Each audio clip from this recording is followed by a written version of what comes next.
Ah, interessante, tá bom, não, vai. Que mentira. Mentira, tá me arrumando. Pode deixar comigo tudo aqui.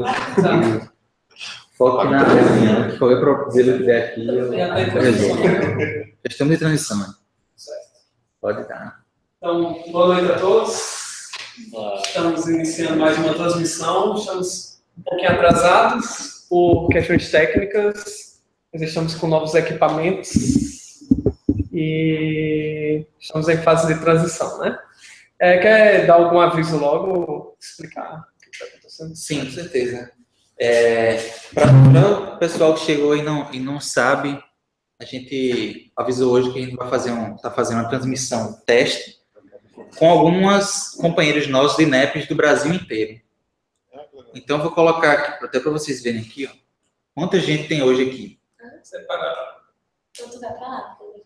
Normalmente, nosso estudo não teria tanta gente. Por quê? Nós não temos o suporte. É um serviço pago que nos permite ter mais pessoas compartilhando conosco aqui. Então, hoje é o nosso teste, né? Pelo menos até então está dando certo. Pago indefinidamente ou por vez que usar? Uma vez por ano. Uma vez por ano. Ah, então vai poder colocar mais gente. A gente, com certeza. A gente vai passar mais detalhes depois. Hoje, só por cima, por causa do tempo, né? A gente tem... Então, nós temos companheiros aqui, fora os que vocês já conhecem, alguns companheiros aqui, como o Tiago, como o Felipe, o Elber, Alfredo e o Pedro. Meus amigos, mais uma vez eu peço, por acaso, se alguém tiver algum problema, me avise por aqui que eu tento resolver. Agora nós vamos passar, então, a palavra para Diego, dar continuidade ao assunto de hoje, começar. Beleza. Então, fica à Então, vontade, Diego. hoje, no estudo de hoje, tu bota lá o microfone. Acho que estamos com os microfones ativos ainda. Pronto. Ficamos responsáveis pelo estudo, eu e Elis. E aí o tema é: quem não toma a sua cruz e não segue atrás de mim, não é digno de mim. Então, vocês podem olhar aí nos slides, corresponde a Mateus capítulo 10, versículo 37 a 39. E a outra passagem que está relacionada a essa é Lucas capítulo 14, versículo 25 a 27. Então, são dois trechos bem polêmicos, né? Em que no próprio Evangelho segundo o Espiritismo, Kardec vai colocar naquele ponto da estranha moral, né? Por que Jesus mandou odiar os parentes? Né? Então, é cheia de curiosidades essa passagem, ela é um pouco polêmica. Elis, quando quiser contribuir, falar alguma coisa, é só ativar o áudio. Ela foi a minha dupla, né, na organização. E pode passar. Se apertar na setinha, ele passa. E vamos começar, então, com a nossa prece inicial. E aí, pedir para Isabela fazer a nossa prece. Vamos elevar o pensamento a Deus. Pedir à equipe espiritual da casa que nos guie nesse estudo, para que aprendamos, compreendamos e interiorizemos tudo isso que tiver para ser passado, principalmente o real sentido do que o Cristo quis nos dizer quando veio aqui. Quero agradecer por toda a equipe que está aqui e que assim seja. Bom, e de certa forma, como uma extensão, né, dessa prece inicial, a gente vai começar o estudo de hoje com uma poesia de Alto de Souza, que é intitulada No Caminho da Cruz. E aí a gente vai lendo aqui na ordem, no sentido horário, e pedir para João ler. Ok, vamos lá. No caminho da cruz, alma irmã, fatigada e dolorida, traze ao Calvário a cruz que te aguilhoa, e buscando Jesus, ama e perdoa, entre as pedras e as sombras da subida. Embora fustigada e incompreendida, guarda a humildade valorosa, e boa, e conserva por última coroa a fé que te enriquece o amor e a vida. Pés sangrando na senda em que te esmagas, louva a aflição e o fel nas próprias chagas. Sob o guante da dor que te governa, e alcançando o Senhor, que em luz se exprime, desferirás teu voo alto e sublime para os sóis imortais da vida eterna. Alta de Souza, Chico Xavier, seguindo juntos. Quem escolheu a poesia foi a Elis. Ela teve essa ideia de colocar. Elis, quer comentar alguma coisa agora sobre a poesia? Ou quer comentar depois? Tá bom. Então vamos passar para o próximo slide. E aí nós temos as nossas pericopes, né?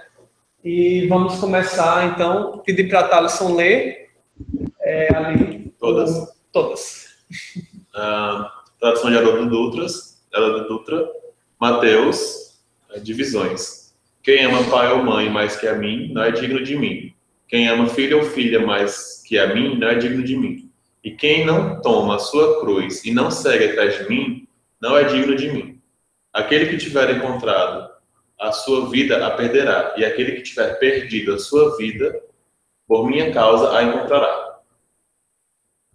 A Bíblia de Jerusalém, mesma passagem. Renunciar a si mesmo para seguir a Jesus. Aquele que ama pai ou mãe mais do que a mim, não é digno de mim. E aquele que ama filho ou filha mais do que a mim, não é digno de mim. Aquele que não toma sua cruz e não me segue, não é digno de mim. Aquele que acha a sua vida, a perderá. Mas quem perde a sua vida por causa de mim, a achará. De Haroldo Lucas, condições para seguir Jesus. Reuniam-se a eles numerosas turbas, e voltando-se para elas, disse: se alguém vem a mim e não odeia o próprio pai, a própria mãe, a mulher, os filhos, os irmãos, as irmãs, e ainda a própria alma, não pode ser meu discípulo. Quem não carrega a própria cruz e vem atrás de mim, não pode ser meu discípulo. Lucas, Bíblia de Jerusalém, renunciar ao que temos de mais caro. Grandes multidões o acompanharam. Jesus voltou-se e disse-lhes: se alguém vem a mim e não odeia o seu próprio pai e mãe, mulher, filhos, irmãos, irmãs e até a própria vida, não pode ser meu discípulo. Quem não carrega a sua própria cruz e não vem após mim, não pode ser meu discípulo. Muito bem. Então, como a gente consegue perceber, não há muita diferença entre as traduções, né? Mas entre as passagens de Mateus e Lucas, a gente encontra um ponto em comum, né? Que esse tema da cruz, esse tema da família, mas a própria forma como esses dois evangelistas vão tratar essa relação com a família, elas são um pouco diferentes. Um utiliza o termo amar, o outro utiliza o termo odiar. E a gente vai ver um pouquinho mais a fundo essa questão mais na frente do estudo, né? E Mateus, ele tem uma complementação desse ensinamento sobre a cruz, e ele estende para essa questão de perder a vida, ganhar a vida. A gente vai ver o que é essa vida. E em Lucas, ele dá um contexto inicial, né? Falando sobre as turbas. Né? Mas vamos passando, que o estudo é longo. O estudo é longo e bem profundo. Então vamos pedir para Isabela ler o nosso primeiro slide, que fala sobre o primeiro objeto. A gente tem essa metodologia, né, de ver que, quem, quando, onde, como. E no nosso estudo vão ter apenas que e quens, né? A gente não viu tanta coisa assim sobre onde, como. E depois a gente tem os comentários diretos dos acadêmicos, falando sobre o texto. Isabela. Cruz. O vocábulo grego para cruz significa primariamente um poste reto ou uma trave e secundariamente um poste usado como instrumento de castigo e execução. É empregado com este último sentido no Novo Testamento. A crucificação de criminosos vivos não ocorria no Antigo Testamento. No Antigo Testamento, a execução era por meio do apedrejamento. Entretanto, os cadáveres eram ocasionalmente pendurados numa árvore como advertência. Tal corpo era considerado maldito e tinha de ser removido e sepultado antes do cair da noite. Essa prática explica a referência neotestamentária à cruz de Cristo como uma árvore, um símbolo de humilhação. A crucificação era praticada pelos fenícios e pelos cartagineses e posteriormente passou a ser muito empregada pelos romanos. Somente os escravos, os provincianos e os tipos mais baixos de criminosos eram crucificados, pois muito raramente essa era a execução imposta aos cidadãos romanos condenados. Depois da condenação, o criminoso era obrigado a carregar a travessa da cruz até o lugar de sua morte, até o local de sua tortura e morte. Local esse que sempre ficava fora da cidade, enquanto um arauto levava à sua frente o título, isto é, a acusação escrita. Isso aí é o maior slide que a gente tem, não se espantem, mas ele já dá algumas informações assim, iniciais bem curiosas, né, sobre essa questão da cruz. E uma das mais curiosas é o fato de que não era um costume do povo judeu em si crucificar as pessoas, como uma forma de condená-las, né? Então a gente vê que é, de certa forma, uma coisa imposta, né? Era uma coisa humilhante, era algo que era praticado, sobretudo, pelos romanos. Então, o nível de vergonha, né, de você ser morto daquela maneira, em meio a um monte de gente zombando de você, daquela maneira, é muito triste, né? E a gente tem outro dado curioso nessa questão do morto, né? Que sempre no judaísmo, o morto, ele é sinônimo também de impureza, né? Então, o fato de você ter um corpo lá pendurado, exposto durante vários dias, era considerado algo, assim, impuro, né? Algo que as pessoas não deveriam chegar perto, né? Vamos passar para o próximo? E aí, para amenizar esse textão, a gente tem uma figurinha aí. Ramon, pode ler? Cruz. Foi esse... Deixa eu ir mais para perto. Patíbulo. Foi esse patíbulo e não a cruz inteira que Jesus sentia fraco demais para carregar, o que foi transportado por Simão de Cirene. O indivíduo condenado era inteiramente despido, posto em terra com a travessa da cruz sobre os ombros e suas mãos eram amarradas e cravadas. A mesma. Essa travessa da cruz era então levantada e amarrada ao poste reto, de forma que os pés da vítima, que eram então atados, ficavam logo acima do nível do solo, e não tão alto como geralmente é desenhado. O peso maior do corpo era usualmente sustentado por uma projeção, em cima do qual a vítima era sentada. Ali o condenado era abandonado para morrer de fome e exaustão. Então, é uma coisa curiosa. Ela quer falar alguma coisa? Não, eu falei, nossa, que coisa interessante. Porque a gente pensa assim, carregar a sua cruz. Na verdade, não era a cruz inteira já montada que ela era carregada, né?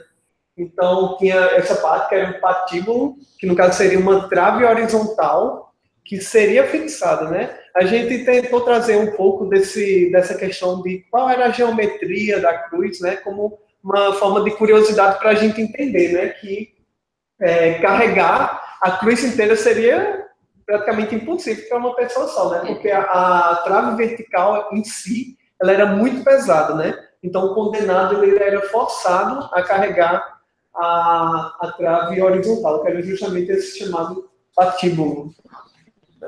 Eu não sei se vai aparecer ainda outro comentador sobre o processo de crucificação, que diz assim, o condenado era abandonado para morrer de fome e exaustão, né? Eu já vi alguns comentadores dizendo que, na verdade, você ficava arqueado e você morria de sufocamento. Pela posição dos braços, você não conseguia respirar. Não era por causa de fome e de exaustão, né? Mas era pelo sufocamento, a posição dos pulmões, que ficava suspenso e você não conseguia respirar. Não sei se vai ter outro comentador que vai dizer isso. Né? Não, acredito. Nenhum dos comentadores fala sobre o sufocamento. Nova. É uma informação nova. Certo, mas eu já vi em algum lugar falando sobre isso. Vou só checar a fonte, né? Mas fica como registro para a gente pesquisar. Mas é muito bom a gente começar a desmistificar algumas coisas que foram construídas Obviamente, com o boca a boca, os próprios filmes também romantizando algumas coisas, né? Uhum. Já vimos algumas coisas que diferenciam muito, por exemplo, dos filmes que eu já vi, né? Em geral, eu achava que... Eu já vi muitos filmes em que ele carregava a cruz inteira, né? Completa. O interessante é que esse patíbulo significa fogo. É a mesma palavra no latim para eles usam para fogo. Uhum. Vamos lá. E aí o próximo, ele vai trazer uma série de figurinhas.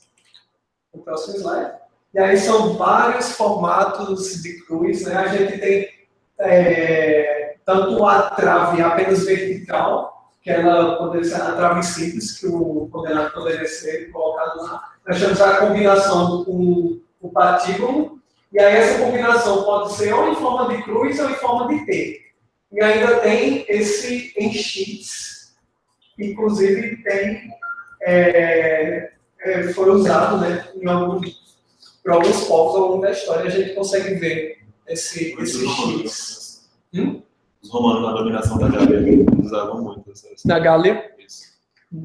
Também já vi em alguns filmes essa cruz em X. Eu já vi vários seriados.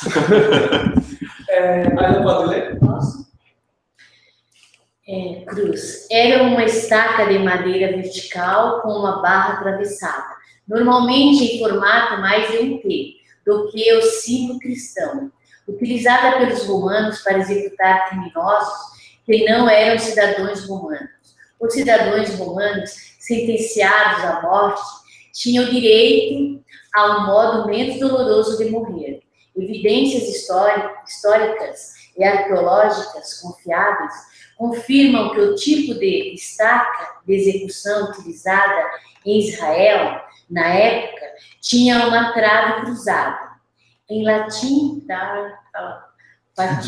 Patíbulo. E que era ela que o criminoso, assim como Yeshua, Jesus, era forçado a carregar até seu lugar de execução. Então aqui a gente tem um comentário do David Stern, né? Do comentário judaico do Novo Testamento. Ele é um judeu messiânico e a gente sempre traz algumas contribuições dele para os nossos estudos, né? E ele já traz essa informação a mais curiosa de que possivelmente a cruz, na verdade, os romanos geralmente utilizavam essa trave horizontal, que certamente existia, mas ela um pouco mais para cima em formato de T. Tem outros comentadores que defendem que a cruz, na verdade, tinha a forma de cruz da maneira que a gente conhece mesmo, porque depois colocaram lá aquela plaquinha, né? O INRI, né? Como é que é? Jesus Nazarenos Rex Deus, latim. Certo. Então, dizem que teria essa forma de cruz justamente porque teria essa placa em cima. Então, tem que ter um espaçozinho. Então, tinha que ter um espaçozinho em cima. Mas, enfim, são coisas que são detalhes que a gente não precisa se ater, né? Mas o fato existia essa trave horizontal, né, que o condenado ele carregava e que era ligeiramente mais leve. Mas que não deixa de ser leve, porque a gente não está tratando do fato apenas de carregar uma trave. A gente está falando de todo o processo de condenação, que vai desde a humilhação, desde a prisão, da tortura, né, tudo isso que a gente vê retratado na história da crucificação de Jesus. Né? Elis quer falar alguma coisa, que a gente está chegando no final? Enquanto a Elis comunica aqui, tem alguns comentários aqui. O André falou que a cruz de Santo André era em X e o símbolo da bandeira da Grã-Bretanha. E o Pedro Camelo, voltando à questão do sufocamento pela falta de ar, ele diz o seguinte: a questão do sufocamento pela falta de ar existia, né? Além das hemorragias internas, são as grandes causas da morte na cruz. E aí Felipe colocou até referência aqui dessa informação. É bom que eu vou guardar aqui para a gente ter essa referência.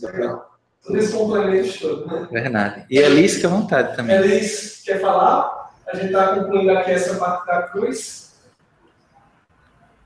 Não, gente, tranquilo, assim, são informações, né, mais para a gente ter uma noção. E acho que, para mim, o que fica mais marcado é ver a condição humilhante, né, desse processo, né? não só por ser uma pena muito dura, né, para pessoas tidas de uma forma com menosprezo, né, com bastante menosprezo, né, e a forma de humilhação e de dor, né, que o Cristo teve que passar. Então, acho que é mais ou menos isso. Mas fiquem tranquilos, se sentir necessidade de fazer alguma consideração, a gente faz, tá bom? Vamos em frente. Tá certo, Liz? Ok. Podemos passar então para o próximo Tem muita slide. coisa. Essa próxima a gente vai passar mais rapidinho. Foi mais por considerações, mas a gente já viu essa questão do discípulo em estudos anteriores, né? Então a gente só deixou aqui a título de registro também para o pessoal que está chegando agora, né? O que seria esse discípulo, né? Um eco, né? Nome que é alguém recebe ensinos do mestre. Mateus 10, 24. Especialmente daqueles mestres que exercem funções públicas, como João Batista. O Senhor dá este nome àqueles que aprendem dele. Também se dá este nome a todos que, em qualquer tempo, recebem os ensinos do Mestre Divino e dos apóstolos. Então, a gente... Dicionário da Bíblia, de Davis. Então, é um conceito aqui bem simples, uma definição bem simples de discípulo, que é basicamente aquele que recebe o ensino do Cristo, né? É importante a gente não confundir com apóstolo, né? Existe a diferença entre o apóstolo, que é aquele a quem foi confiada a tarefa de propagar a doutrina, e tem o discípulo, que é aquele que está recebendo a mensagem, né? Passa o próximo slide. O próximo slide é também sobre discípulo. Já passou. Já passou? Ah, tá. Pode ler, Ismael? Discípulo ainda. Matetes. Eu não sei se estou falando certo. Matetes. No Antigo Testamento, o vocábulo aparece geralmente nas diversas versões uma vez, em Isaías. Mas a mesma palavra hebraica é traduzida por eruditos em outro trecho de Isaías e por ensinados em... A relação entre o mestre e o discípulo era a característica do mundo antigo, onde os filósofos gregos e os rabinos judeus reuniam em torno de si grupos de aprendizes e discípulos. Nos tempos do Novo Testamento, uma prática semelhante tinha prosseguimento, e a palavra significa, em geral, aqueles que aceitavam os ensinamentos de outro. Ele começa a dar exemplos, né? Exemplo de João Batista, dos fariseus e de Moisés. Seu uso mais comum era para denotar adereços de Jesus, quer no sentido geral, como em Mateus, Lucas e João, quer referindo-se aos 12, que tudo abandonaram a fim de segui-lo.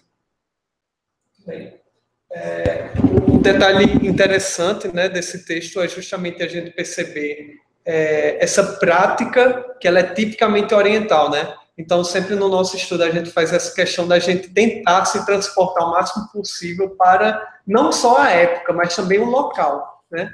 Então, apesar de não ser uma prática tão grande assim do ponto de vista ocidental, né? A gente tem escolas e aí você tem aquela relação entre professor, aluno e você vai aprendendo, né? É muito comum essa questão de você ter um mestre e você ter um discípulo, que geralmente esse discípulo ele está tão próximo do mestre que ele vai seguir até mesmo o estilo de vida dele, né? Então, nós temos aqui como Jesus está chamando a atenção para o quão delicado é essa tarefa de se tornar discípulo, de se tornar digno de ser discípulo dele, né? Então, por isso a gente destacou o discípulo, mas quem quiser se aprofundar mais nessa questão, a gente tem, em outros estudos, em estudos anteriores, a gente se aprofundou mais nessa questão do discípulo. Aí, por isso, a gente vai passar para a gente ver mais questões. Já tratamos sobre isso. Inclusive, foi tema até do Em Secreto, do ano passado. Né?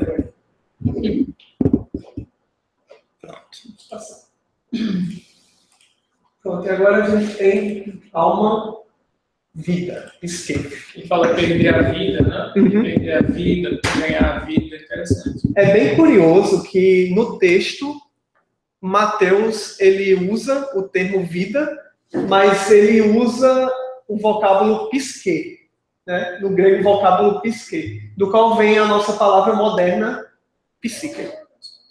Essa palavra tem diversos significados. E aí Champlin, ele vai trazer 6, né, possíveis traduções. Psique pode ser a alma, princípio da vida, elemento espiritual do homem. Segundo, pode ser a vida na terra, vida física. Em terceiro, pode ser a alma como centro da vida interior. Em quarto, as emoções e os sentimentos. Em quinto, a alma como verdadeira vida, em contraste com o corpo. E em sexto lugar, a criatura viva. É importante a gente destacar, e a gente vai ver isso nos próprios comentários, né? Que dentro do contexto do judaísmo, né, não existe uma distinção muito grande sobre essa questão entre o que é espiritual, a alma encarnada, a alma desencarnada, princípio vital, princípio inteligente. Essas coisas estão todas integradas de certa forma, né? E é importante a gente destacar também que aqui no nosso estudo, a gente não está tratando dos conceitos de alma e de espírito do jeito que Kardec se refere. É importante a gente ter em mente que o termo alma, definido por Kardec no Livro dos Espíritos, para definir espírito que no momento se encontra encarnado, essa foi uma definição que foi trazida no século XIX. Né? Então a gente está trabalhando aqui com um conceito completamente diferente de alma. E aí a gente pode passar para o próximo slide, que ele vai trazer mais alguns detalhes. Interessante. E aí eu acho que Elis vai poder comentar melhor, mas vamos pedir para outra pessoa ler? Será que o pessoal da internet pode ler? Tem um bocadinho de gente para ler. Tem mais de 10 pessoas? Tem muita gente. Muita gente mesmo. O Alfredo. Que é o primeiro, né? É. Alfredo, não sei se você está com o microfone, podendo falar. Caso esteja, fica à vontade. Para ler, para ver se possível. Vocês estão me ouvindo? Estamos? Sim. Então, beleza, gente. Boa noite, né? Boa noite. Deixa eu ler, então. Em hebraico, Nefesh ocorre 754 vezes no Antigo Testamento, conforme Gênesis, capítulo 2, versículo 7, deixa claro seu significado primário é possuidor da vida. Por esse motivo, é aplicada frequentemente aos animais. Em muitos casos, indica o princípio da vida. Usualmente, a Nefesh é considerada como a parte do homem que se separa do corpo por ocasião da morte, ainda que a palavra jamais seja empregada para indicar o espírito dos mortos. Visto que a psicologia hebraica ressentia-se de falta de terminologia exata, há certa indiscriminação no emprego de Nefesh e Ruah, coração, espírito. Deu para ouvir, gente? Sim, a gente só desativou o áudio para poder te escutar. Tá certo. Pronto. Elis, tu quer comentar esses 2 próximos slides que acho que você tem mais propriedade que eu para falar. Oxe, imagina, Diego, se tem propriedade. Que isso. Mas acho que a gente pode dar continuidade, porque o vídeo de Haroldo também ajuda a gente a abrir um pouco a reflexão em relação ao conceito, né? O que achei super interessante no estudo foi fazer um movimento que eu nunca tinha feito antes, que é de visitar o grego, né? Que você sugeriu, vá lá ver como está a palavra, né? Porque a gente ficou em dúvida. Geralmente a gente vai conferindo o texto ao pé da letra, e ele utiliza mesmo essa palavra psique e dá a definição de alma, né? Porque o Haroldo vai utilizar lá em Lucas a palavra alma e os outros vão utilizar vida, né? Então, apesar de não ter esse entendimento da diferenciação entre alma e espírito, através do vídeo do Haroldo, eu acho que a gente se aproxima um pouco mais desses conceitos e vai compreender essa alma, esse nefesh, como sendo o espírito encarnado mesmo, a alma, no sentido de que você teria que doar a própria vida, as próprias forças, né? E isso é muito legal. É legal porque a gente contextualiza o que Jesus está querendo exatamente dizer nesse sentido. Não era que você queria, e aí levando ao pé da letra, não é que você tinha que dar o seu próprio espírito, mas todos os recursos da tua vida, toda a tua força, toda a tua alma. Mais ou menos nesse sentido. Legal. E o que eu acho muito interessante dessa forma de encarar a alma, não como uma coisa que está indissociada uma da outra, né? Na verdade, elas estão associadas entre si, né? Um conceito único, ela dá ainda mais essa intenção, né? Do que a Elisa acabou de falar. Quer comentar alguma coisa, João? Bem rapidinho. A gente tem um ditado aqui no Brasil, né? Pelo menos no Nordeste, não sei se em outras regiões, que a gente está com muita gente hoje de fora. Quando a gente está dedicado a uma causa com muito sacrifício, com muito ardor, a gente fala assim, eu estou dando meu sangue por isso. Né? Então, talvez a expressão da alma, por alguma coisa naquela época, equivalesse ao que a gente chama de dar o sangue, porque o sangue é o que há de mais vital no nosso corpo. Né? E a psique, para os gregos, era justamente isso, era a fonte de vitalidade. Então, tem esse significado de que hoje a gente poderia dizer fluido vital, mas poderia também ser o princípio anímico da inteligência, como Platão vai separar em 3 partes. Assim. Psique, no mundo grego, tem muitos conceitos, mas talvez seja a ideia de dar o sangue, né? Dar tudo que você tem de vitalidade. Perfeito. Isso é muito importante. Legal. Então vamos passar para o próximo slide. Vamos ter mais 2 comentários de 2 dicionários da Bíblia. Um que a Liz trouxe, que não está na nossa bibliografia, mas ela acrescentou, do Vini. E tem um do dicionário do Davis. E a gente vai pedir para André, se ele puder, para ler para nós. André? Será que o André está podendo? Bom, se o André não puder... Ah, tá aí. Ele ativou, tá falando, mas não tá saindo aqui. Ué. Tá saindo o áudio de André para alguém? Não, né? Eu acho que é um problema no microfone dele. Que pena, André, a gente queria muito lhe ouvir. Passa para outro. Então, vamos ouvir uma voz nova, além do Alfredo, que nós ouvimos. Camila. Camila, você pode ler para a gente? Rio de Janeiro. Aí desativa. Desativa já. Obviamente, se vocês estiverem podendo, conseguindo desativar. Para quem nunca usou, para desativar o áudio, no canto superior central. Tem algumas opções, entre eles o microfone, que você ativa ou desativa o áudio. Tenta ativar manualmente o áudio dela. Vou tentar fazer aqui no abaixo, né? Vamos ver aqui se aparece para ativar. Também não. Essa sala de controle precisa ser melhorada, porque você tem limitação. É verdade, aqui. É verdade. Bem, então vamos para Elis. Tá, vamos lá. A alma, vida, psique, acho. O sistema hebraico de pensamento não inclui a combinação ou oposição dos termos corpo, alma, que na verdade são de origem grega e latina. O eu interior e a aparência exterior, ou como vistos num contexto diferente, o que a pessoa é para si, em oposição ao que a pessoa parece ser aos que o observam. A pessoa interior é nefesh, ao passo que a pessoa exterior, ou reputação, é sem, mais comumente traduzido por nome. Nas passagens narrativas ou históricas do Antigo Testamento, é traduzido por alma. Vini, dicionário da Bíblia. Em geral, os escritores bíblicos não fazem distinção entre psique, alma, animal, que é a parte inferior do ente humano, e pneuma, ou alma racional, parte superior, desde que ambas formam uma só alma, psique para distingui-la do corpo. Ambas são, às vezes, designadas em sua unidade. Davis, dicionário da Bíblia. Legal. Então, isso reforça ainda mais, né, que não é só a sua parte racional, não é só o seu corpo, é tudo. É você se dedicar integralmente a uma causa. É a psique. Dá o sangue mesmo pelo Cristo. Muito bem. E aí, no próximo slide, vocês vão encontrar um link do YouTube. A gente vai pedir... Vou copiar para...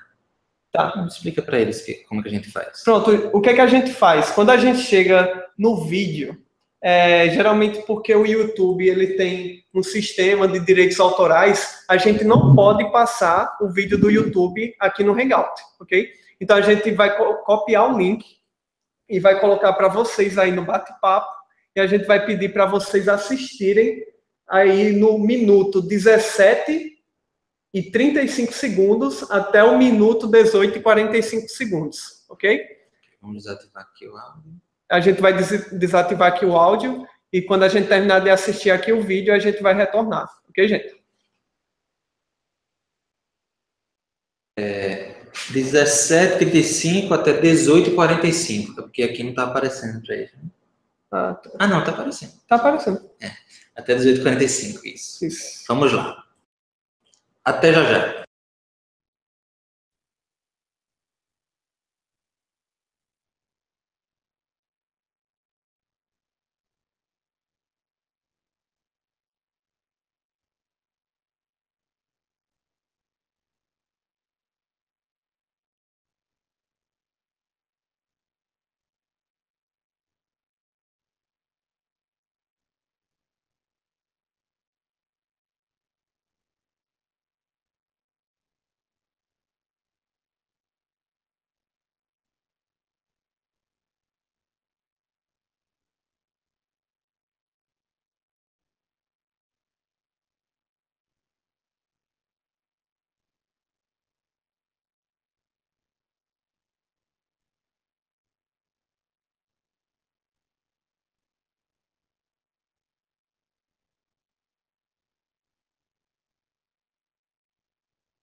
Pneuma é espírita, eu sou.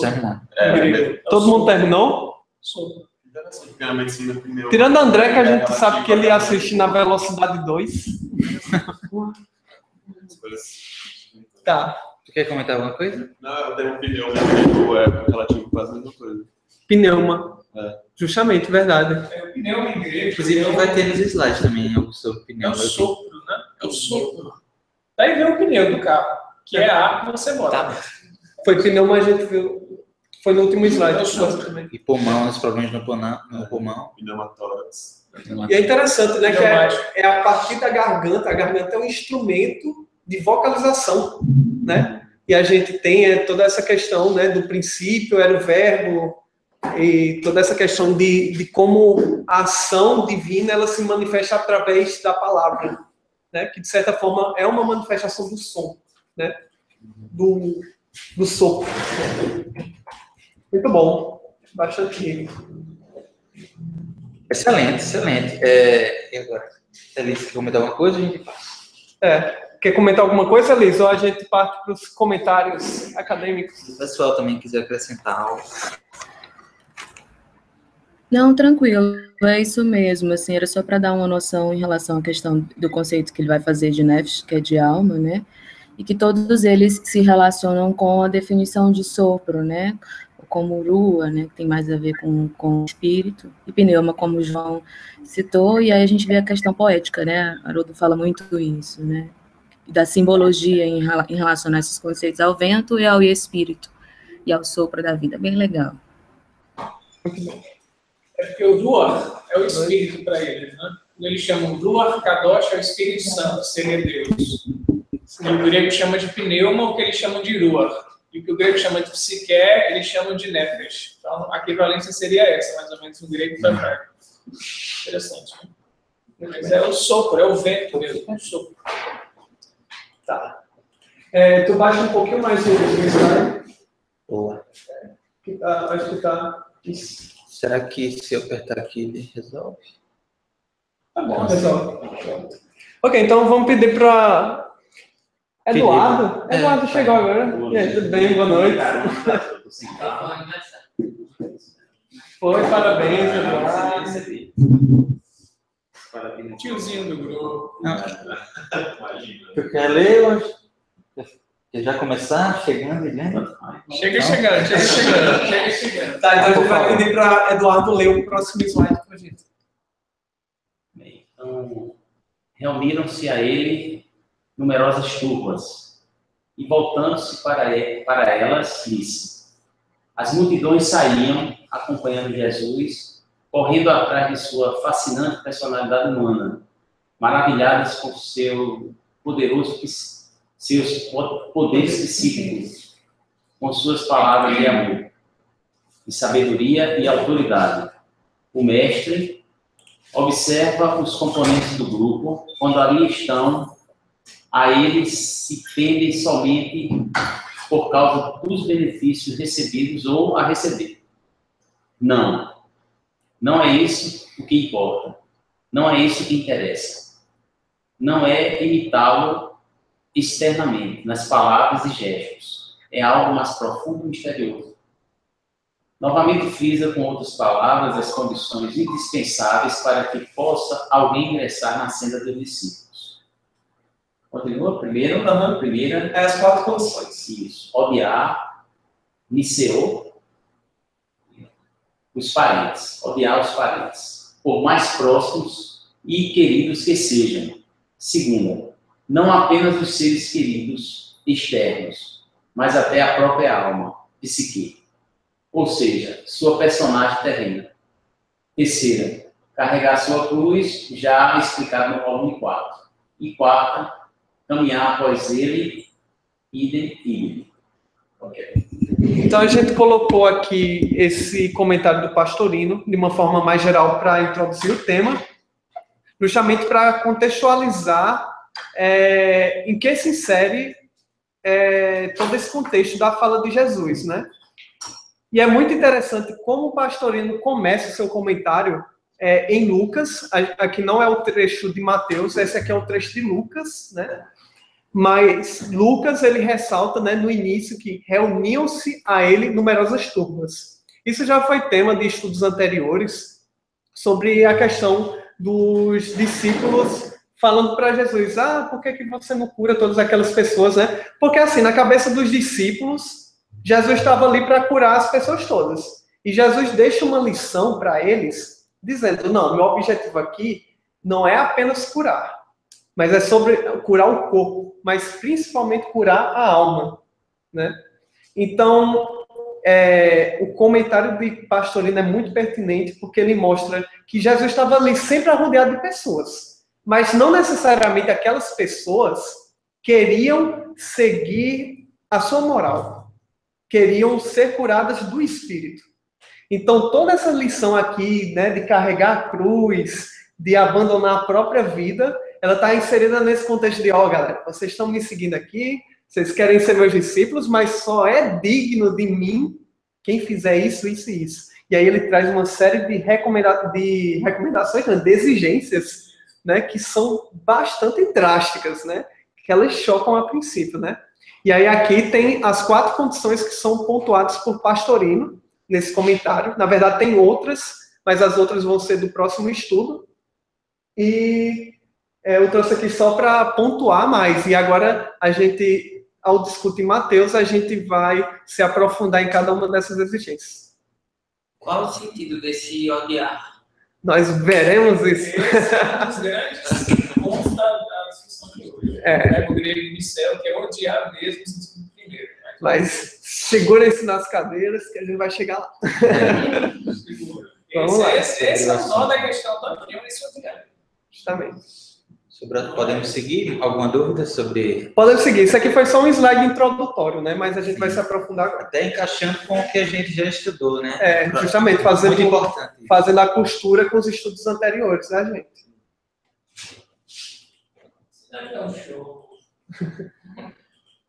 Tá. Foi? Foi. Tá, então vamos pedir para a próxima pessoa da internet ler. Felipe. Felipe, você pode ler para a gente?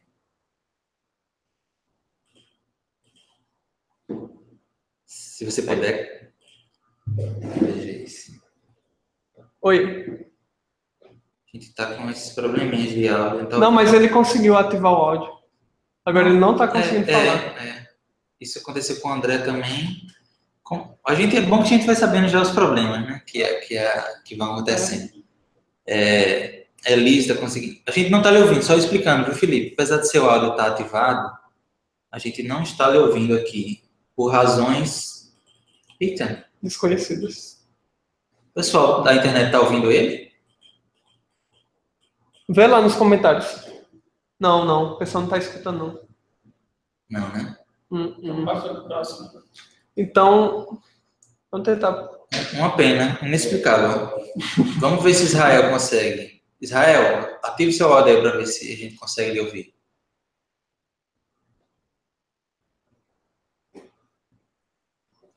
Porque a gente já vai descobrindo que tem coisas que realmente acontecem que não tem explicação, não. Foi só a Elis que conseguiu falar até agora. Ainda bem, né? O Alfredo também falou. Foi, o Alfredo falou. Algumas pessoas estão dizendo que escutam. Será que é porque está só um canal aqui? Rapaz, é possível. Deixa eu tentar, botar no outro. Pede para o Felipe tentar de novo. Tenta de novo, Felipe. A gente fez uma alteração aqui na configuração. Não, porque se tivesse, estaria aparecendo o negocinho verde nele. É um problema do Hangout mesmo. Olha, ele tá falando, tá vendo? Não, isso é nós. Deixa eu desligar. É um problema realmente do Hangout. Cliquei na sua imagem, Felipe. Realmente, essas coisas acontecem. Vamos embora. Às vezes resolve, é o que aconteceu. Mas se você quiser fazer, algumas pessoas saíram, entraram e resolveu. O pessoal não está escutando. Alguém conseguiu, em algum momento, ouvir Felipe aí na internet? Não, a maioria disse que não. Eu escuto. Tem uma dizendo que eu escuto. Vamos aprendendo. Já detectamos um probleminha. Israel, tá por aí? Israel, ative seu microfone. Só o Pedro. Eu acho que talvez ele tenha saído, porque ele está nem conversando aqui. Então vamos passar para o Josias. Josias, vamos testar agora ver se consegue com você. Boa noite, amigos. Boa noite. Conseguimos lhe ouvir. Terminei com ele, deu certo. Pronto. Você pode ler para a gente o slide, Josias? Sim, posso. Fica à vontade. Mateus 10, 37. Quem ama pai ou mãe mais que a mim, não é digno de mim. Quem ama filho ou filha mais que a mim, não é digno de mim. Jesus expõe aqui com mais detalhes, o texto já citado em Mateus 7,6, para fazer uma observação virtualmente inconcebível para muitos de seus ouvintes. Amar os membros da família, sobretudo os pais, era tido no seio do judaísmo como um dos deveres mais elevados. Só Deus, obviamente, e com toda a justiça, podia exigir amor mais elevado. Yosef Vator, um judeu messiânico de Yerushalayim, que escapou dos nazistas, escondendo-se em uma floresta, e acertou sua nova fé durante a época do Shoah, Holocausto, ensinou sobre o tema de amar a Deus mais do que os parentes. A escolher entre Deus e os parentes, Deus vem em primeiro. Abraão teve que deixar sua família e a casa de seu pai. Ele teve que enviar o seu filho para longe permanentemente.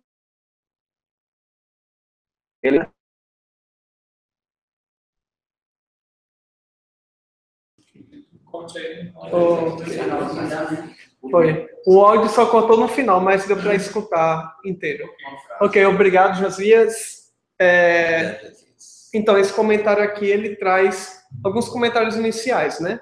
Não é possível que Jesus pedisse para você, por exemplo, odiar a sua família, né? Abandonar completamente, né? Primeiramente porque isso não era uma prática dentro do judaísmo, né? Isso era virtualmente inconcebível que você, por exemplo, tivesse o seu pai doente, seu pai e sua mãe doente, e você fosse simplesmente abandoná-los. Que você tivesse o seu filho mais novo assim, ainda precisando de cuidados, e que você fosse abandonar seu filho, né? Então, não é uma prática. A gente já viu em estudos passados que o judaísmo ele prega bastante pela questão da família, né?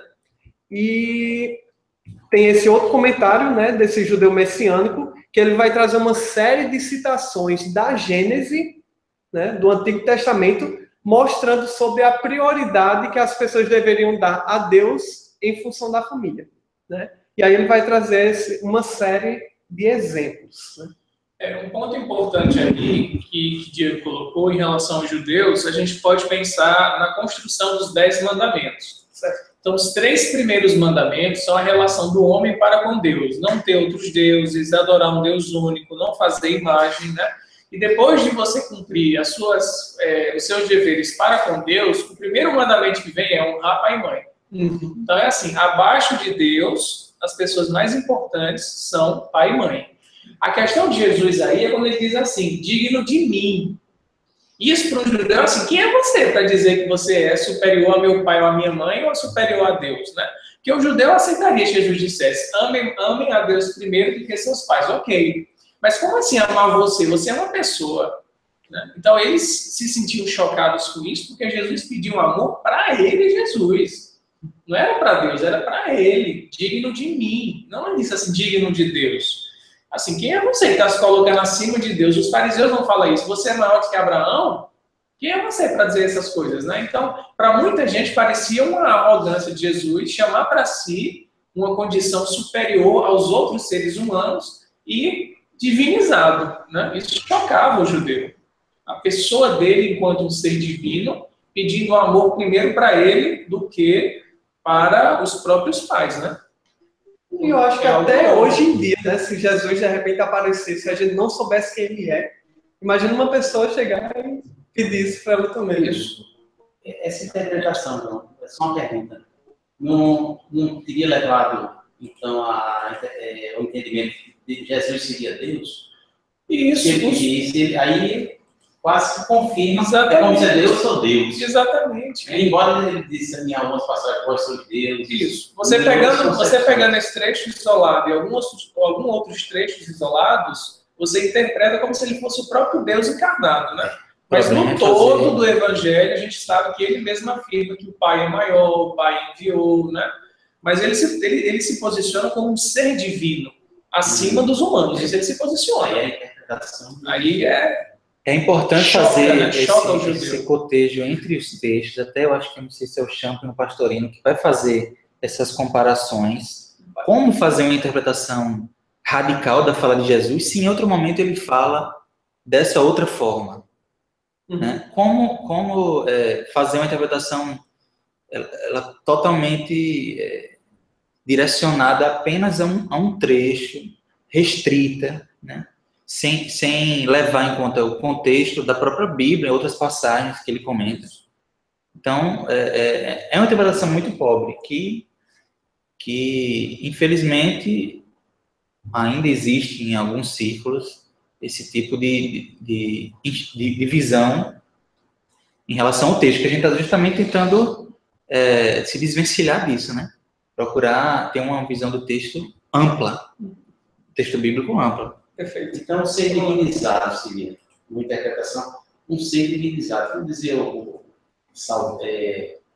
Buda, né? O Siddhartha Gautama, ele dizia, o que tu és? Ele dizia, eu sou um ser iluminado. Ele fala iluminado, Então, seria um ser divinizado. Não é que ele fosse Deus, mas já estava, ele queria chamar a atenção para esse estado. Isso. Haroldo fala isso, né? A questão do homem-deus ou do Deus-homem. Paulo de Tarso, no livro dos Espíritos, tem uma mensagem que fala isso. Jesus é o arquétipo do homem-deus, ou do Deus-homem, né? Ele já desenvolveu as potencialidades que a gente vai desenvolver no estado de espírito puro. É isso, legal. Acho que a doutrina espírita esclarece muito quando fala de modelo, né? Modelo, isso. Ele já chegou lá, né? O arquétipo. Por isso que ele se coloca como referência. Dentro da Terra, não existe uma referência maior do que ele. Então, é ilógico você colocar, né, como referência, como exemplo, outra pessoa que não seja o próprio Jesus. De comportamento, né, em relação à própria vida. Mas, então vamos lá, né, para o próximo comentário. Os próximos 3 slides... eles são de um comentário um pouco mais extenso, mas antes, alguém comentou alguma coisa? 15 minutos. Oi, 15 para as 9. Então é melhor a gente seguir. Não, o pessoal basicamente comentou o que a gente estava falando. Tá, ok. Os próximos 3 slides, eles são comentários de Champlin, então eu vou dar uma lida mais rápida e eu vou explicando o que é que a gente foi colocando aqui. E a Liz me interrompa, viu? Se quiser falar também. Então, são 3 slides de Champlin, é um comentário um pouco extenso, mas a gente botou aqui porque ele era bastante pertinente, certo? Então, ainda sobre a mesma passagem, né, de pai e mãe, Lucas apresenta de modo ainda mais severo as palavras de Jesus. Lucas, né? Porque no texto de Mateus, ele apenas fala, quem ama pai ou mãe mais que a mim não é digno de mim. Enquanto que Lucas ele vai utilizar o termo odiar. A gente vai ver isso mais a fundo daqui a 4 slides com o Pastorino, e aí eu vou pedir para João comentar, que é uma sacada muito legal que tem nesse texto, certo? Se alguém vem a mim e não aborrece a seu pai e mãe e mulher e filhos e irmãos e irmãs e ainda sua própria vida, não pode ser meu discípulo. Isso está em Lucas capítulo 14, versículo 26. Os termos de sentimentalismo são relativos, pois é certo que Jesus não fala de ódio, propriamente dito, mas que o amor natural que temos pelos nossos parentes, em comparação ao amor que temos por Cristo e sua mensagem, deve ser qual ódio. Esse amor a Cristo deve ser tão intenso que o homem não tem amor nem pela sua própria vida. Mateus usa, então, termos que estabelecem a comparação entre tipos ou intensidades de amor, ao invés de fazer o confronto entre o amor e ódio, segundo Lucas diz. E bastaria isso para mostrar que Jesus falou sobre a intensidade do amor em graus diversos e não sobre o ódio em seu sentido literal, em contraste com o amor. Bom, se Jesus estivesse dizendo que era para odiar a família, ele estaria se contradizendo com a sua própria mensagem. E Kardec deixa isso muito claro no Evangelho segundo o Espiritismo. Passando para o segundo slide, continuando o comentário de Champlin, aquele que não tem tal amor não sofrerá o amor em relação a Jesus, né? Aquele que não tem um amor para com Jesus, né, maior do que tudo, né, sofrerá oposição por parte da família ao querer tornar-se discípulo. Nesse caso, a influência paterna, ou filial, ou fraternal, ou dos demais membros da família, poria fim ao discipulado. Jesus não se volta a controlar as suas relações familiares, mas mostra que há uma relação ainda mais elevada, a saber, a vinculação espiritual com Deus. É mistério notarmos que alguns intérpretes exageram tanto este como outros versículos, dizendo que os mesmos dão direito e até ordenam ao crente negligenciar os deveres domésticos. Alguns ministros e missionários abandonam seus filhos ou negligenciam os deveres para com seus pais, dizendo que assim realizam o trabalho de Deus. E o último comentário. Jesus também condenou os que negligenciam suas próprias famílias, alegando que estão fazendo obra do Senhor. Jesus mostrou que essa atitude é contrária à lei de Deus e que faz parte das tradições pervertidas do homem, né? E por aí ele vai continuar, certo? É muito interessante, eu vou parar aqui de ler porque já foi bastante extenso, mas no final ele vai falar sobre uma expressão que é chamada de corban, e que ele condenava esse corban. O que era o corban? O corban basicamente dizia assim, esse objeto agora é corban, ou seja, isso aqui é um objeto sagrado que é dedicado ao templo. Então, o que os fariseus geralmente faziam? Eles tinham seus pais idosos, que não tinham mais condição de nada, eles pegavam os objetos de seus pais, por exemplo, vou pegar aqui o celular do meu pai, certo? E agora o celular é corban. Então, esse celular passava a ser parte do templo. E eles, como fariseus, eles como integrantes do templo, eles tinham direito a usufruir daquilo. Então, basicamente, eles consagravam a Deus coisas da sua família, dos seus pais mais velhos, para eles mesmos usufruírem daqueles objetos. Então, Jesus vai criticar bastante aquela postura que eles tinham para com os seus pais. É aí que ele vai falar do honrar pai e mãe, né? Justamente. Realmente é importante fazer isso. Eles inventaram, né, essa tradição que não está nos mandamentos, né? Eles cumprem honrar pai e mãe, na verdade. Jesus cai em cima com força disso. Radicaliza a interpretação dessa orientação ritualística, né, do corban, em detrimento de algo mais importante, que é... Justamente. E, infelizmente, a gente vê isso nos dias atuais, né? Muitas pessoas, muitos religiosos, que dizem assim, não, a gente não pode mais amar a família nem nada, é só a vida a Deus, né? E abandona completamente, como se você, na verdade, desempenhar o seu papel dentro da sua família, não fosse também algo importante, não fosse também servir a Deus, né? Se a gente optou por ter uma família, caso, por exemplo, a irmã Ida, né, optou por ser freira, aí o caso dela é missionária. Mas se eu quero me casar e quero ter filhos, depois que eu tenho esses filhos, eu tenho cuidado com eles. Tem o caso do Chico Xavier. Chico Xavier disse assim, ele cuidava das irmãs, tinha vários irmãos. Depois que a última casou, ele disse, pronto, agora eu posso me dedicar só ao espiritismo, porque ele cuidava das irmãs. Então isso é muito interessante, ele cuidava de todas as irmãs. Quando ele casou a última, ele disse, pronto, agora vão ser 24 horas só para o espiritismo. Então, se eu decidir ser pai, se eu tenho filho, se eu moro com minha mãe, se eu tenho irmão, se eu tenho sobrinha, e não tive um voto de entrar numa ordem religiosa, eu tenho obrigações com a família. Eles esperam coisas de mim, né? Então, é preciso tomar uma decisão na vida. Você quer realmente ser um missionário? É a opção sua. Mas se você vive uma vida, como se diz, no mundo, com família, casado, e você está negligenciando, está passando 7 dias na federação, né, e não dá atenção a seu filho, no dever de casa, não dá atenção à sua esposa, não dá mais carinho, isso é um problema. Eu acho assim, a exigência de Jesus é muito grande, de sacrifício. Mas a gente faz uma interpretação muito equivocada desse sacrifício, da exigência, dessa renúncia, como se fosse para abandonar tudo. Isso. Não é abandonar tudo para seguir a religião, os princípios morais. é colocar em tudo esses princípios.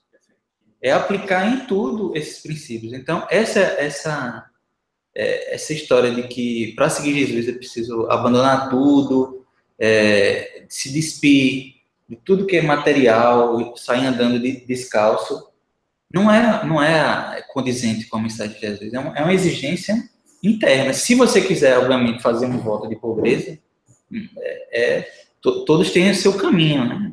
E as suas escolhas. Mas dizer que o sacrifício de Jesus envolve abandonar a própria família, né? Na verdade, é desapego. Eu lendo esses slides, eu estava pensando para entender melhor, porque quando você lê a passagem realmente isolada, você fica achando estranho. Se você não tem a ideia do contexto e estuda do jeito que a gente está estudando aqui, você, poxa, que arrogância, que sacrifício demasiado, que desprezo com a família. Mas não tem nada disso. E muitas vezes o objetivo era realmente chocar, né? Porque como a gente viu lá com o pastorinho lá no início, aquela multidão toda seguindo Jesus só para ser curada, só para ver fenômeno espiritual. E aí, de repente, tem um corte, como se diz assim. E tem um lado que, eu não sei quem é que vai comentar, o lado linguístico. Que as palavras no hebraico, elas eram muito diretas. Não existia muito vocabulário para representar isso. E essas metáforas, geralmente, eram muito radicais mesmo. Né? Ou você gosta ou não gosta. Não tem gostar mais ou gostar menos, né? Ou é fogo ou é água. Ou é amar ou é odiar.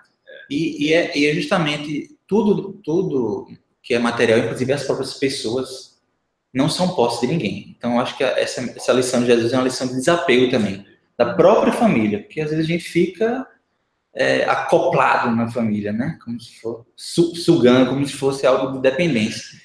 E Jesus traz uma lição de que é preciso, às vezes, realmente de seguir o próprio caminho, né? E existe uma família maior. Mas agora o próximo comentário é um comentário fenomenal, espetacular. E aí, Larissa está online, né? Está online. Larissa pode ler para a gente. Primeira reunião. Posso sim. Agora, peraí, Larissa, um minuto. Algumas pessoas comentaram aqui, bem pouquinho. Certo. Elis comentou, né? Isso rompe com o modelo sacerdotal adotado ao longo dos séculos. É uma moral estranha mesmo, como diz Kardec. E o Ian colocou uma referência aqui, o homem no mundo, um espírito protetor. Isso. É muito bom esse texto. Muito bom esse texto. E Felipe complementa Elis. Verdade, Elisângela. Em nenhum momento Jesus diz para abandonar tudo e todos, mesmo porque a sociedade, família universal, é o solo para a árvore do evangelho, seguindo a metáfora criada por Haroldo. Que ele já comentou, que Haroldo falou sobre esse assunto lá no Congresso Espírita de Goiás. Pedro Camelo diz o seguinte: abandonar determinados hábitos e costumes, inclusive a sua raiz consanguínea, muito comum no povo hebreu, e carregar a sua cruz devido às opções que devem ser feitas. Quer dizer, como o povo hebreu era muito ligado também à questão patriarcal, familiar, isso era certamente um ensinamento muito difícil e radical para eles. Né? Um desafio grande que Jesus propunha. Larissa, em terras cearenses. A gente vai pedir então para a Larissa ler o próximo slide e pedir para João comentar. Porque quase que eu não colocava esse slide no estudo, mas aí João mandou um áudio para mim, e tu viu aquele negócio? Opa, tá certo, vou colocar lá. Já saiu o áudio, eu gravei hoje. Já saiu o áudio no YouTube. Vai lá, Larissa. Vamos lá. Estão me ouvindo direitinho? Sim! Mateus 10:37. Quem ama pai ou mãe mais que a mim não é digno de mim. Quem ama filho ou filha mais que a mim não é digno de mim. Sobre odiar em Lucas. Odiar, Niceu, os parentes, por mais próximos e queridos que sejam, e cita pai, mãe, esposa, filhos, em geral, dos dois sexos, tecna, irmãos, irmãs. Em Mateus 10:37 são citados pai, mãe, filho, nora e filha. E pelas palavras aí registradas por esse evangelista, compreendemos o sentido deste odiar. Lá encontra-se Né? João?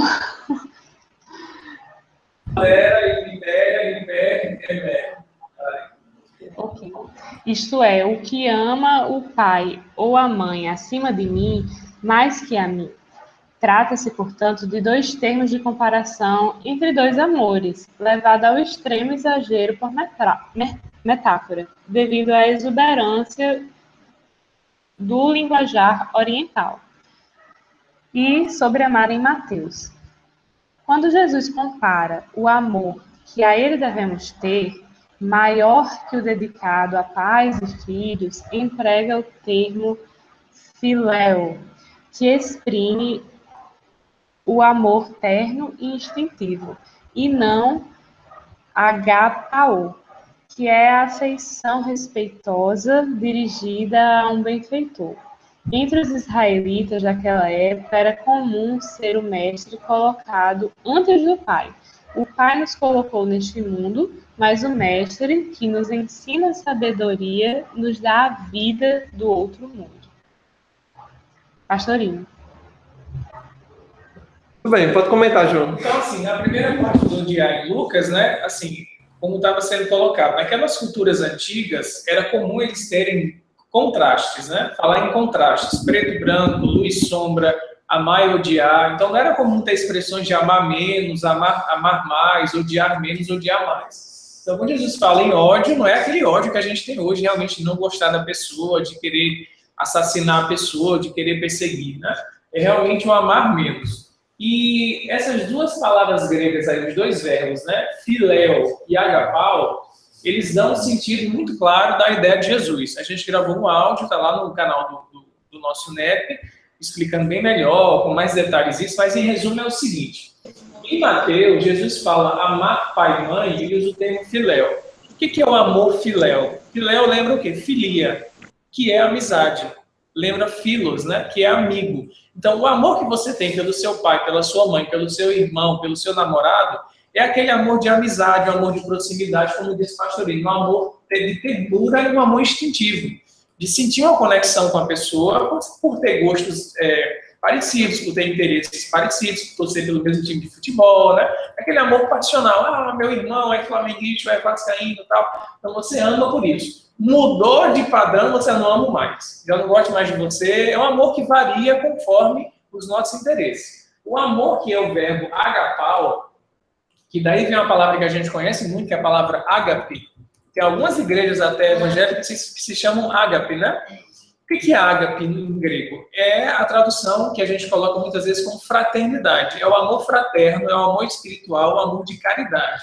Então, quando Jesus fala amar a Deus sobre todas as coisas, ele fala amar ao próximo e amar ao inimigo, nesses três casos, ele usa o verbo agapao, que é esse amor espiritual. Então, isso é muito importante, né? Então, o amor que ele espera de nós, para com ele mesmo, para com Deus, para com o próximo, para com o inimigo, é o amor agapao, que é esse amor que a gente chamaria de transcendente, não esse amor de amizade. Porque como é que você vai amar o inimigo com amor de amizade? Não tem como, Kardec diz isso, né? Eu tenho uma afeição por vocês aqui porque a gente compartilha de um ideal de NEP. Aí vem um cara lá de fora acabando com o espiritismo. E eu me sinto magoado, mas às vezes a pessoa está falando de uma coisa que eu gosto, né? O amor que eu tenho por ele não é amor de amizade, porque ele não é concordante comigo, com os meus ideais ou com os meus desejos. O amor que eu tenho que ter por ele enquanto inimigo, é o amor espiritual da fraternidade, é o amor agapao. E Jesus, nos trechos, quando ele quer falar do amor espiritual, ele usa o verbo agapao, e quando ele quer falar do amor como filia, né, esse amor mais assim, mundano, ele usa o termo filéu. Então, isso é muito interessante. É muito, porque a gente tem que quebrar, na verdade, né? Nas relações afetivas, esse amor mais instintivo, esse amor mais de ternura. Ah, eu gosto de Diego porque ele também gosta de coisas da Grécia e tal. Não importa isso, tem que gostar dele porque ele é um ser humano, filho de Deus como você. É difícil isso, né? A exigência de Jesus é essa, é você quebrar com esse tipo, eu só vou amar quem torcer pelo Vasco, como Ismael, né? E André, quem torce pelo Flamengo como eu, não gosto do João porque ele é flamenguista. Então, assim, isso para Jesus não interessa.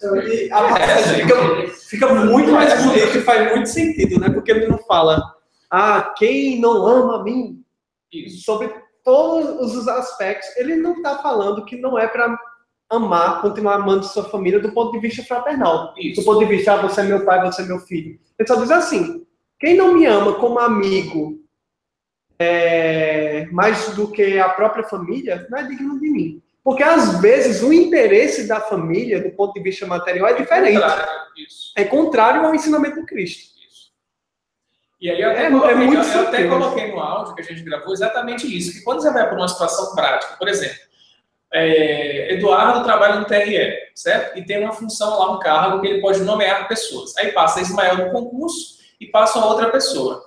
E ele tem o poder de nomear um dos dois. Se ele for agir pelo amor filéu, de preferência pelo filho, ele vai dizer, coloca Ismael, mesmo sabendo que o outro tem mais condições para assumir aquela função. Então, é nesse ponto concreto que a gente vai ver se a gente segue Jesus ou não. Porque Jesus vai dizer, Eduardo, você tem que colocar na função aquela pessoa mais capaz para o bem coletivo, no amor agapau. Se você seguir o amor filéu de relação familiar, você vai estar sendo anticristão. Esse exemplo é perfeito, prático, porque acontece muito. Meu amigo, o que mais tem na nossa vida é o meu filho. Não, mas eu quero... É o exemplo da mãe de João e de Tiago, da Salomé. Jesus, bota os dois filhos do teu lado. Ela quer preferências. Jesus, se você sabe o cálice que eu vou beber, eles vão beber o meu cálice, não é só Deus sabe disso. Pergunta, Isabela. Então, a gente já alcançou esse amor, porque ágape seria o amor divino, não é isso? O amor fraterno, exatamente. O amor da caridade, que você ama todo mundo, mesmo sendo seu inimigo. Amor com a maiúsculo. Com a maiúsculo, grande amor maior. Então, a gente não alcançou ainda. Não. Plenamente não. A gente consegue fazer isso em algumas pessoas em algumas situações. Por exemplo, a gente tem expressões, a gente tem manifestações desse ágape na nossa vida. Mas plenamente não. Por exemplo, relampejos, assim, né? Tem alguns momentos, por exemplo, eu posso ter gente que é espírita e quando recebe uma crítica de um evangélico não se magoa. Já é um amor ágape dele. Olha, eu perdoo você, nem fica magoado, nem se perdoa. Mas se for, por exemplo, uma situação de relacionamento amoroso, já não consegue. Né? Se for uma relação de trabalho espírita, mas dentro do espiritismo, o companheiro espírita me traiu, eu já não aceito. O evangélico eu aceito, mas se for espírita eu não aceito. Então, cada um de nós tem limites. E a meta é chegar e você amar todo mundo incondicionalmente. Tanto é que o verbo que Jesus fala é amarás o teu Deus. Ele está dizendo, um dia você vai amar Deus. Né? Ele está vendo o futuro nosso, é o ideal. Certo? Tu chegou lá. Se a gente tivesse chegado lá, a gente estaria lá com Jesus, coordenando os trabalhos do Espiritismo. Ele estaria aqui, né? Estudando o Evangelho. Que é a meta de vida de cada um. As pessoas querem saber o que eu vou fazer aqui. Isso, aprender a amar. É aprender a amar. Agora, como? Não, como, na verdade, as experiências da sua vida na universidade, no seu ciclo familiar, no planejamento encarnatório, já vão colocar você no teste. Nem se preocupe que vai chegar a situação. Ela vai chegar até você. Nem se preocupe. Amar a quem nos ama, ou seja, o mesmo partido, o mesmo tipo de futebol. Os pagãos como você pensa é muito fácil. Os pagãos fazem isso. Os pagãos, ele diz isso, né? Os pagãos fazem isso. A gente tem que fazer algo diferente. Aí amar ao Cristo, não amar mais a ele do que é o semelhante, seria o mesmo que não entendeu. Porque o amar não é amar a ele, você se ajoelhar e ficar genuflexo ali, eu amo você, Jesus, mas é compreender o que ele quer que nós estamos fazendo. André, isso seria amar realmente a ele, é o que faz. É o amor de consciência, não é aquele amor que eu estou apaixonado por Jesus, não é isso, gente. É o amor de consciência mesmo, de escolha. Pessoal, a gente já está se aproximando do final, certo? Já são 8h07, 9h07. A gente ainda tem 6 slides pela frente, só que é o seguinte, olha, a gente ainda tem 6 slides pela frente, só que eu decidi que não seria tão interessante a gente ler na carreira, certo? Porque, na verdade, os próximos vão ser um conjunto de slides tratando sobre cruz, que de certa forma já foi bastante discutido aqui, e o outro vão ser comentários falando sobre a questão da vida. Certo? Então, já que a gente já discutiu, a gente vai passar apenas 2 slidezinhos, 2 trechozinhos, certo? Bem rápido, para a gente poder terminar no tempo certo. Até porque a gente também teve os contratempos, né? A gente teve os problemas técnicos no início. Mas vamos lá. Então coloca nesse aqui que tem essa palavra aqui em negrito. Não posso ir. Pronto, tá lido, né? Tá. Então vamos pedir para o pessoal daqui de dentro ler mesmo. E aí, como tinha muita gente online, né? Infelizmente não vai dar para todo mundo participar, todo mundo ler, mas a gente vai aprimorando essa dinâmica. Muito feliz. Chegamos a ter 19 pessoas. Caramba! Tá aprovado, velho. Então, se tiveram problemas técnicos, porque estava usando o celular, estava usando alguma coisa. Sim, algumas pessoas caíram mais por causa da conexão, voltaram. Eu vou ler você. Isso já está aprovado. Tu lê por outro? Não, eu ia pedir para a Thaleson, mas pode ler. Desculpa aí, Thaleson. Esse sentido. E quem não toma a sua cruz e não segue atrás de mim, não é digno de mim. Alguns intérpretes acham que Jesus aludiu ocultamente à forma de sua morte na cruz. Sabemos por João que Jesus se referiu a isso no princípio do seu ministério. E talvez aqui haja realmente uma alusão oculta ao fato. Todavia, ele usa especialmente o símbolo da cruz para ilustrar o quão difícil é o discipulado. Essa expressão é tanto mais importante porque não era comum entre os judeus, isto é, não possuíam provérbio dessa natureza.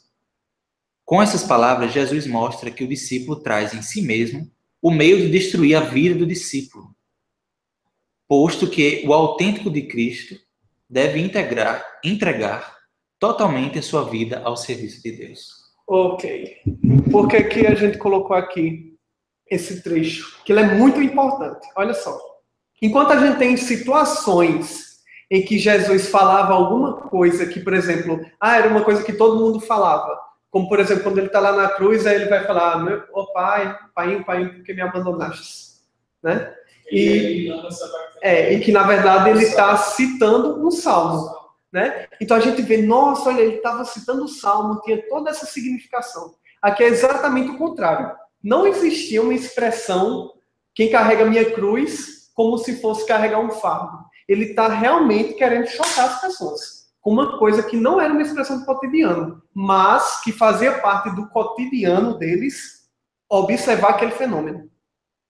Né? Imagina quantas vezes eles não se acordaram e estava lá um corpo exposto, pendurado numa cruz. O quão chocante não devia ser essa cena. Então Jesus vem com uma imagem, né, assim, muito forte e mostra, olha só, ser meu discípulo é tão difícil quanto carregar uma cruz. E depois ele teria vindo a carregar sua própria cruz. Literalmente falando. De certa forma, é até um símbolo da dominação romana, porque não existia esse tipo de, como a gente viu no início, não existia esse tipo de punição entre os hebreus. Existia o apedrejamento, outras formas. Então, de certa forma, era algo que assustava ainda mais, porque envolvia esse domínio, esse terror o tempo inteiro de dominação romana. Em qualquer momento, um judeu poderia ser crucificado. E é um refinamento, a morte, mas um refinamento psicopata. Porque não é só um apedrejamento, é a morte exposta ainda. Isso. Então é um negócio muito mais assustador. Para dizer assim, quem fizer de novo vai passar por isso.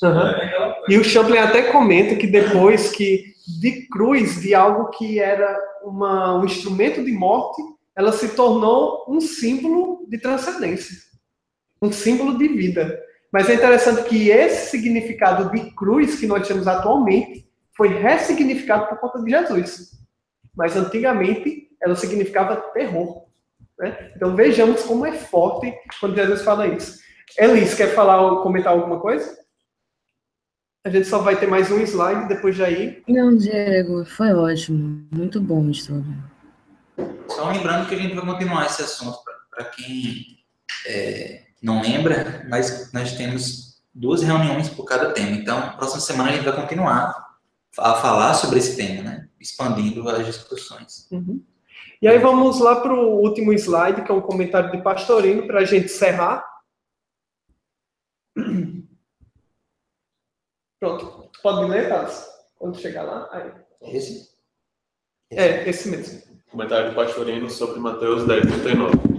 O último versículo de Mateus é um ensinamento em forma axiomática, realçado pela contraditio in terminis. Contradição entre as palavras. Exatamente. formando bela antítese. A oposição entre alma e corpo, vida material e vida espiritual, era comum entre os rabinos. Lemos em Talmud 66a.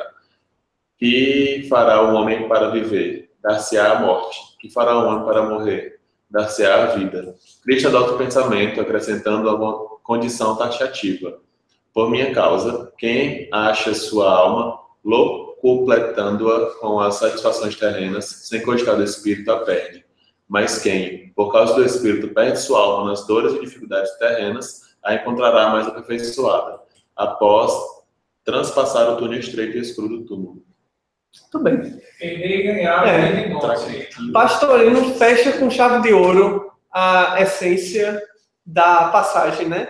E é muito conveniente a maneira como Mateus encerra esse trecho, né? Falando sobre ganhar e perder a vida, né? E é interessante como isso a gente consegue encontrar no Talmud, né? O Talmud são uma série de interpretações rabínicas que a gente vai encontrar acerca do Antigo Testamento, né? E que, de certa forma, elas são um reflexo da tradição oral dentro do judaísmo, né? E aí o Pastorino estudava bastante o Talmud, e ele traz, né, muitas das interpretações de Pastorino, elas não são só espirituais, né? Eles vão ter bastante embasamento na cultura rabínica. E aí tem essa questão, né, que de certa forma vem da riqueza da poesia, da fala hebraica, né, de estar contrapondo, né, extremos, né, o positivo e o negativo, a vida e a morte, né? E é bastante poética, é bastante bela essa mensagem final que o Pastorino traz para a gente. E com ela a gente encerra o estudo. Quem estiver curioso para ver os outros comentários, sintam-se à vontade para ver os slides que a gente não apresentou aqui, mas que, de certa forma, eles expressam um pouco o que a gente trabalhou aqui no início, né, sobre cruz e tudo mais.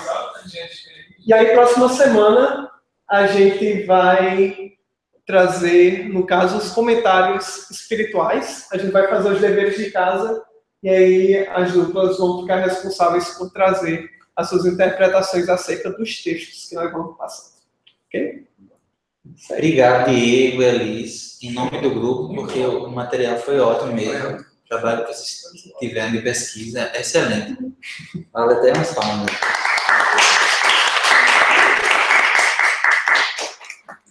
E obrigado a todos que participaram conosco hoje pela primeira vez. Sejam bem-vindos para estarem conosco, participando quando possível. Óbvio que eu sei que todos aí, felizmente para nós, todos já têm um estudo NEP, né, que participam. A gente fica muito feliz que o NEP tenha se expandido tanto. Novos projetos vão vir, eu não vou dar spoiler, depois a gente vai falando com o pessoal aqui, né? Alguma coisa que a gente já divulgou hoje é o seminário de Rossandro, que vai ser no dia 6 de maio, aqui no Leopoldo Cirne, aqui no bairro 13 de Maio. Já está o cartaz divulgado na internet, tudo certo. Vamos então, mais alguma coisa? Vamos fazer a prece. Próxima semana, na segunda-feira, tem a reunião, né, geral com o pessoal do NEP Brasil. E assim, como a gente usa normalmente o canal do NEP, da Federação Paraibana, a gente só pode acolher 10 pessoas, né? Mas, sendo o caso, a gente adquirindo o G Suite, né? Quem sabe, já que são pessoas que estão aí acompanhando, a gente pode pensar no caso de passar a usar essa ferramenta para outras pessoas de outros NEPs ficarem acompanhando as reuniões, mas aí já são questões para serem decididas posteriormente. Né? Só explicando ao pessoal que essa é uma ferramenta do NEP a nível nacional. Isso. A gente está, obviamente, analisando, Diego, João, usarmos aqui, porque iria expandir o número de participantes, mas ainda está sendo analisado, até porque envolve o investimento da casa. Mas a gente se propôs a fazer esse teste, graças a Deus deu tudo certo, o pessoal gostou bastante. A gente teve, obviamente, alguns probleminhas, mas é normal, no primeiro dia de uso. A gente estava trocando tanto equipamento como sistema, né? Aí teve uma transição. Hardware também aqui, né? Computador novo. E graças a Deus, valeu, gente. Vamos lá fazer então a prece. Infelizmente, a André não vai poder cantar pra gente hoje. Mas Larissa faz, lá do Ceará, não é? Só um minuto. Elis, tem mais algum comentário a fazer? Alguma consideração, Elis, que também preparou o estudo? Com certeza. ali, valeu. Gostei não, Diego. Só agradecer. Bom demais a gente compreender a essência dos ensinamentos. Faz também com que a gente aceite a cruz, vamos dizer assim, de uma maneira mais leve, mais suave, como diz Jesus. Fica mais suave o caminho. Bom demais. Obrigada pela parceria. Obrigada sempre a todos pela oportunidade. Aris? Vou fazer. Ai, que saudade de vocês, gente. Já tô aí de novo. Vamos lá. Vamos fechar os nossos olhos. Vamos pensar em Deus. Que possamos, Senhor, durante essa semana, colocar em prática esses ensinamentos. Que possamos seguir o modelo de amor de Jesus. Seguir os seus ensinamentos a cada palavra, a cada pensamento, a cada ação. Nos intui, nos inspira para que possamos ser exemplos vivos da tua mensagem. Que possamos carregar dentro de nós a paz, o equilíbrio, a harmonia e transmitir toda essa energia positiva para as pessoas que estejam precisando. Irradiar essa energia positiva para os necessitados de amor, para os necessitados de carinho, de esperança. Agradecemos a oportunidade do estudo, da vida, das oportunidades, do trabalho. Continue nos guiando e nos abençoando hoje e sempre.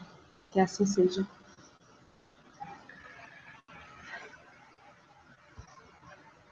Abraço.